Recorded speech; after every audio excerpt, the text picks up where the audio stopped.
पृथ्वी आणि आपली जीवसृष्टी या पाठामध्ये आतापर्यंत आपण पृथ्वी म्हणजे काय आणि ती जीवसृष्टी पृथ्वीमुळं का आहे याच्याबद्दल आपण माहिती अभ्यासली. आपल्याला सगळ्यांना जगवते आपली पृथ्वी आणि मग आता आपल्या लक्षात आलं असेल आपण पृथ्वीची काळजी घ्यायला पाहिजे, कारण पृथ्वी आपली काळजी घेते, नुसती काळजी करत नाही तर काळजी घेते पृथ्वी. सगळं पुरवते, अन्न वस्त्र पाणी. इथं पाऊस पडतो पृथ्वीमुळे, इथं वनस्पती पृथ्वीमुळेच आहे, तिथली जीवसृष्टी सगळी पृथ्वीमुळे आहे. आणि पृथ्वीवर जे जे आहे ते सगळं सूर्यामुळे आहे. म्हणजे पृथ्वीवर जे जे आहे ते सगळं सूर्यामुळे. याचा अर्थ सूर्य आणि पृथ्वी हे आपले आई आणि बाप आहेत, आपल्याला जन्म देणारे आहेत. मग हा पाठ आपण शिकायचा कशासाठी बरं? या सगळ्यांचा सहसंबंध आपल्यासोबत काय आहे हे आपल्याला याच्यामधून लक्षात घ्यायचंय.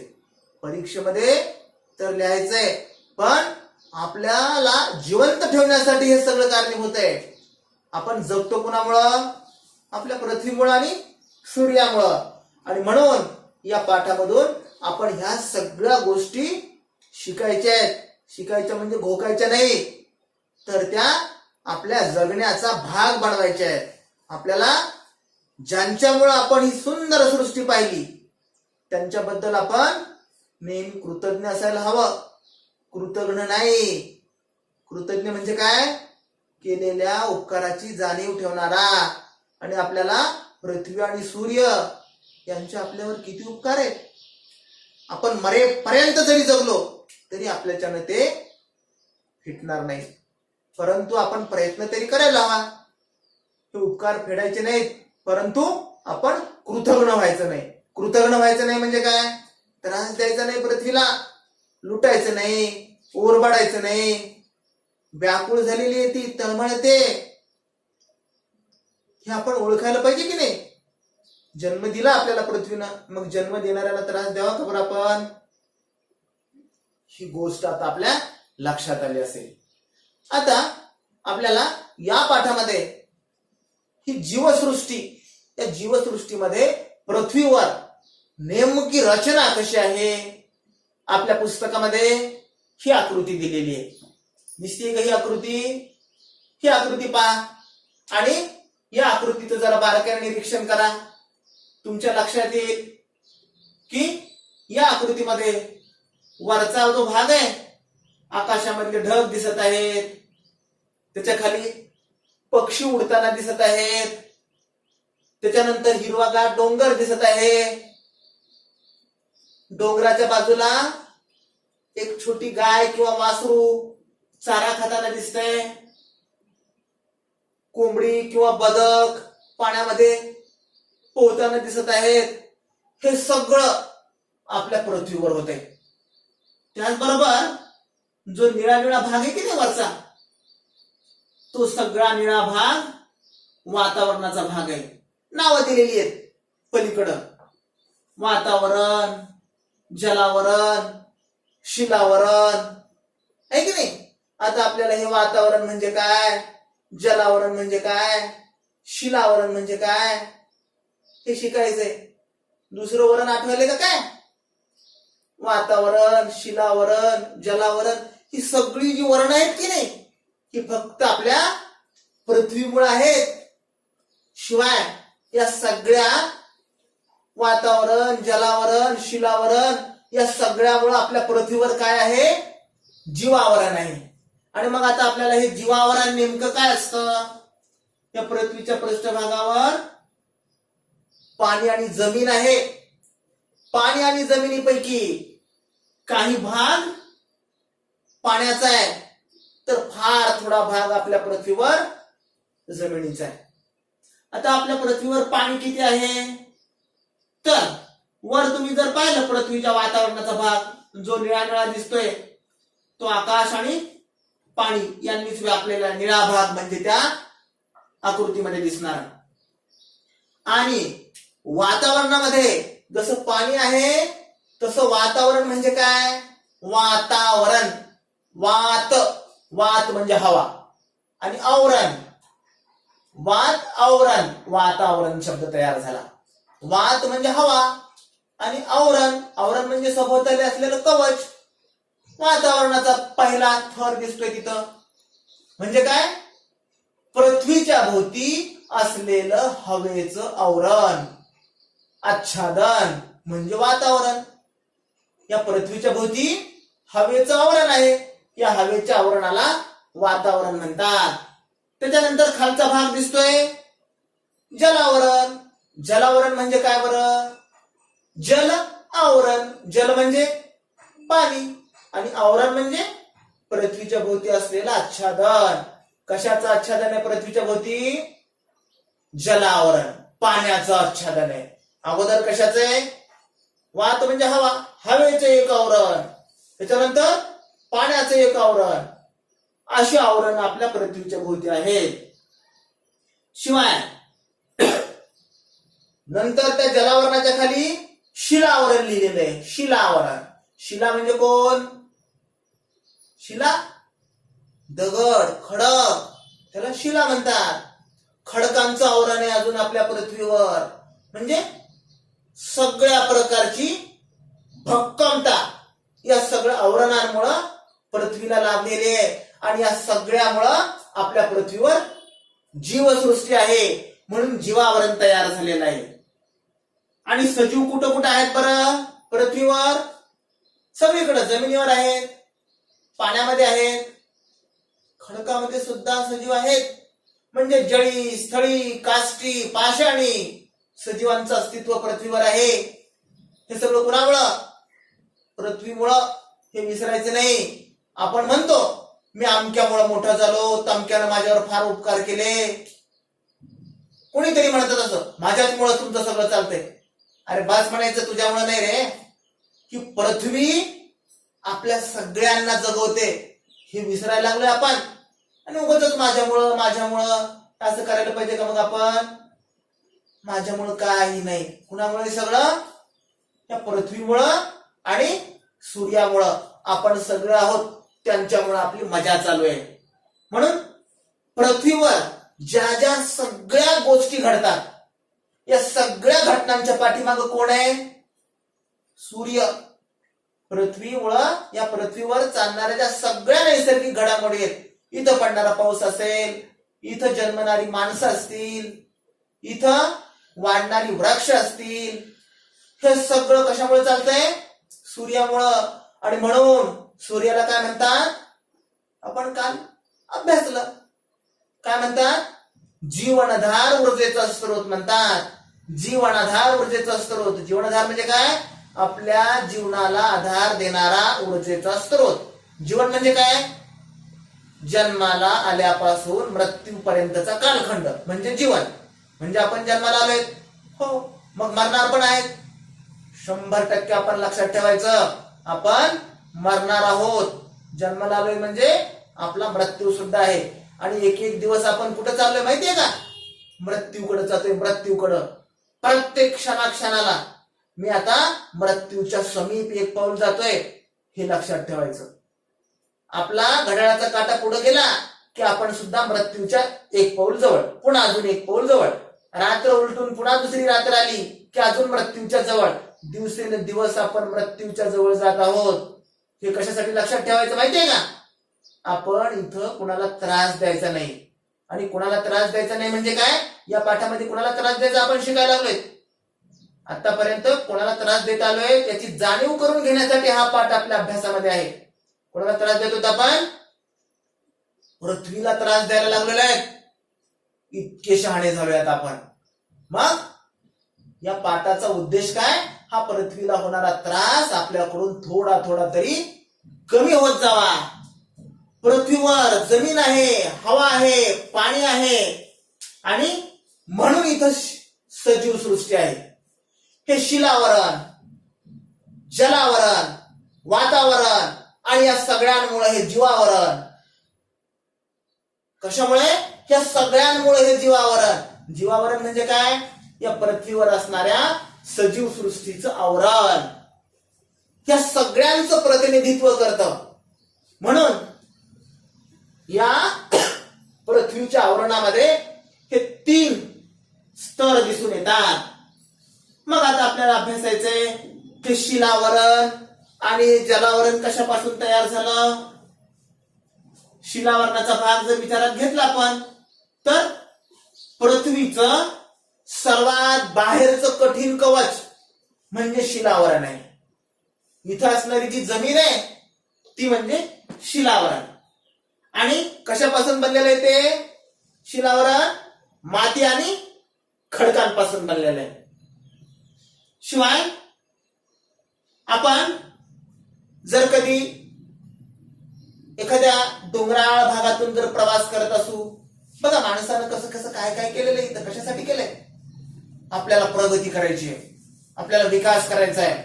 म्हणून ह्या पृथ्वीवर जे उंच उंच डोंगर होते, इथल्या नद्या होत्या, नद्यांचे प्रवाह बदलले, डोंगर तोडून रस्ते केले, डोंगर तोडून रस्ते केले. चांगलं केलं का बरं आपण हे?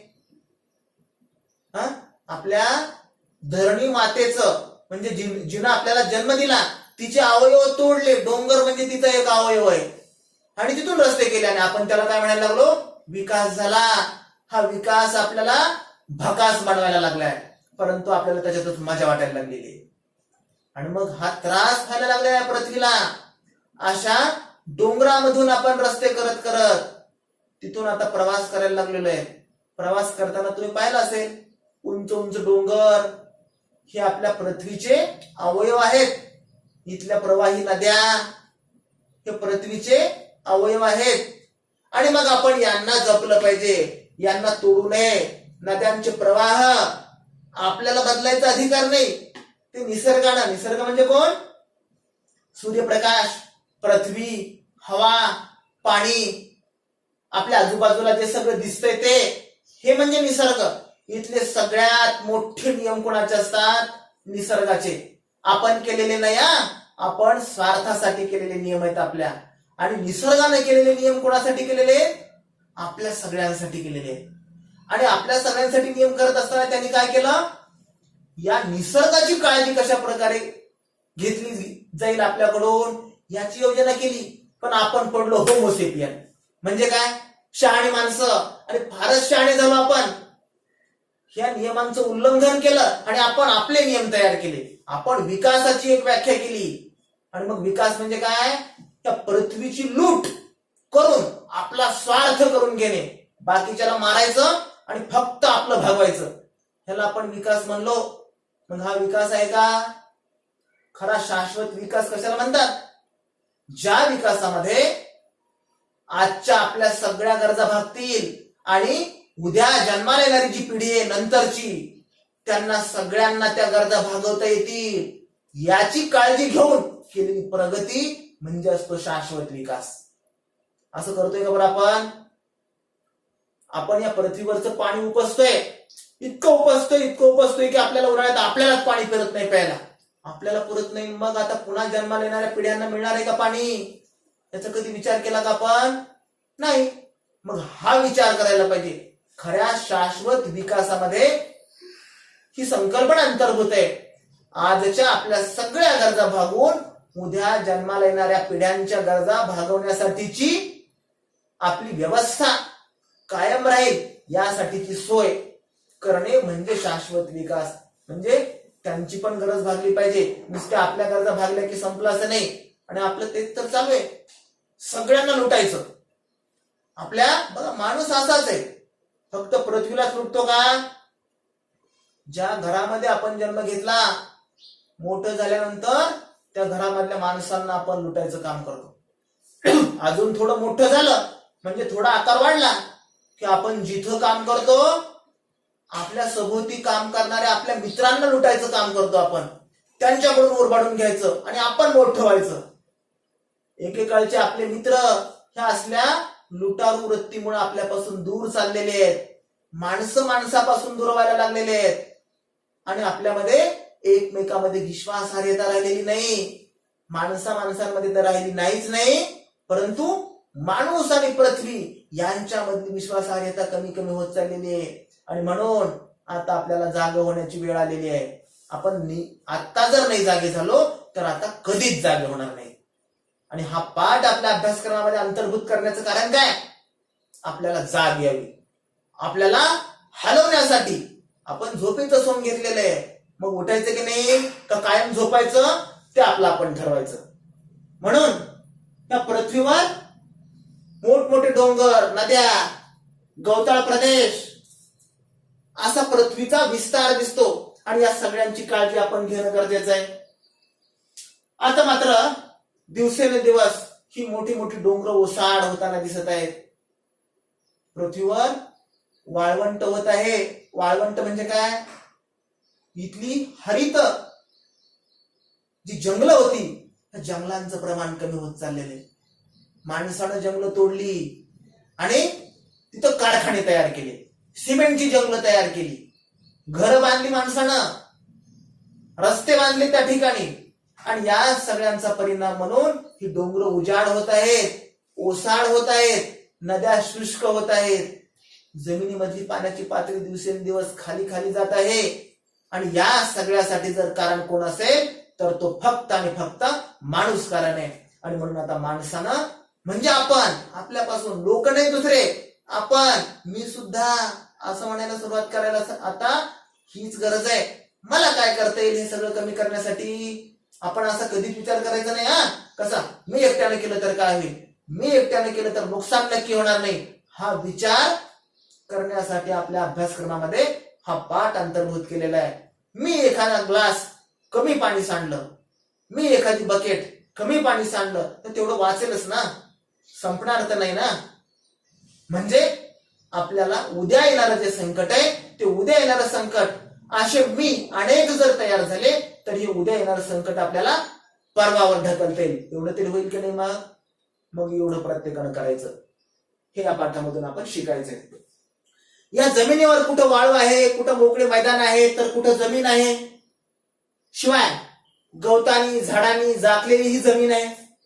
काही ठिकाणी झाडांच्या मुळांनी भरलेल्या मातीचे खोलवरचे थर दिसतात, तर बऱ्याच ठिकाणी झाडांच्या मुळांनी ही जमीन हे खडक दुभंगलेले दिसतात. आता झाडांच्या मुळांनी हे खडक दुभंगलेले दिसतात, याचं कारण काय? झाडांची मुळं जमिनीमध्ये जातात खोलवर. कशासाठी जातात? कशासाठी जातात? त्यांना पण पाणी पाहिजे असतं आणि ते जमिनीतलं पाणी घेण्यासाठी जातात. म्हणून रूट्स ऑफ प्लांट बरी डीप इनसाइड द अर्थ. कशासाठी ते खोलवर पुरलेले आहेत? कारण त्यांना उभं राहायचंय, म्हणून जमिनीचा आधार घेतात ते सुद्धा, आणि पाणी जमिनीमधून घेतात, त्यांना सुद्धा आधाराची गरज आहे. आता तुम्हाला ही दुसरी आकृती दिसते का? बघा ही दुसरी आकृती दिसते का? या आकृतीमध्ये जमिनीवर पाणी किती आहे सांगितलेलं आहे. आपल्या जमिनीवर 71% पाणी आहे, आणि मग उरला भाग किती? फक्त 29% आपल्या जमिनीवर, आपल्या पृथ्वीवर जमीन आहे. 71% पाण्यानं व्यापलेला आहे पृथ्वीचा भाग, तर 29% जमीन आहे. 71% म्हणजे 2/3 भाग पाणी आहे, तर 1/3 भाग इथला जमिनीनं व्यापलेला आहे. म्हणजे इथं पृथ्वीवर सर्वात जास्त काय आहे बरं? पाणी आहे. एकूण पाण्याचा जर विचार केला आपण तर जवळपास पृथ्वीच्या भूभागापैकी एकूण भूभाग जर विचार केला तर इथं 97% पाणी आहे. किती पाणी आहे पृथ्वीवर? 97%. आणि 97% म्हणल्यानंतर किती टक्के बरं उरलं? 3% उरलं फक्त. मग 3% काय? जमीन आहे का? 3% आहे. 3% जमीन. पण 3% जमिनीवर आपली घरं आहेत का? तर या प्रश्नाचं उत्तर सुद्धा नाही असं आहे. उरलेल्या 3% सुद्धा 2.7% पाण्याच्या बर्फ आहे. 2.7% पृथ्वीवरचा बर्फाच्छादित भाग आहे, आणि आपण पाण्याचा विचार करतोय. पाण्याचा 3% जमिनीचा भाग आपला 71, इथं 71% पाणी आणि 29% जमीन. आणि मग 71%ला जर 100% आपण विचारात घेतलं तर या 71 म्हणजे 100 जर म्हटलं तर या ठिकाणच्या 97% भूभागामध्ये पाण्याचा भूभाग आहे, आणि त्यापैकी उरलेला फक्त 3% भाग या 3% भागामध्ये 2.7% बर्फ आहे. आणि मग 2.7% बर्फ आहे तर मग आपल्याला पिण्यासाठी पाणी किती उपलब्ध आहे याचा विचार करा. बघा 2.7% बर्फ आहे, एकूण 97% पाणी. 97% पाण्यापैकी 2.7% इथं बर्फ आहे, तर मग पिण्याचं पाणी किती राहिलं बरं? अरे बापरे, 1% सुद्धा नाही. अर्धा टक्का सुद्धा नाही. अर्ध्या टक्क्यापेक्षा कमी पाणी आहे, 0.3%. आणि 0.3% जर पिण्याचं पाणी असेल तर मग आपण पाणी कसं वापरायला पाहिजे? शेतीला पाणी कसं द्यायला पाहिजे? पाटाने द्यायला पाहिजे का घोटाने द्यायला पाहिजे? आपण पाणी कसं प्यायला पाहिजे? आंघोळ कशी करायला पाहिजे? कारखान्याला किती पाणी वापरायला पाहिजे? या सगळ्या गोष्टींचा विचार आपल्याला करणं गरजेचं आहे. म्हणजे पृथ्वीवर पिण्यायोग्य पाण्याचा साठा किती आहे? फक्त 0.3%. आणि आता त्या 0.3% मध्ये सुद्धा काय केलं आपण माहितीये का? कारखाने तयार केले आणि कारखान्याचं दूषित पाणी, घाण पाणी त्या पाण्यामध्ये मिसळलं. म्हणून उरलेलं ते पाणी सुद्धा आता खराब होत चाललेलं आहे.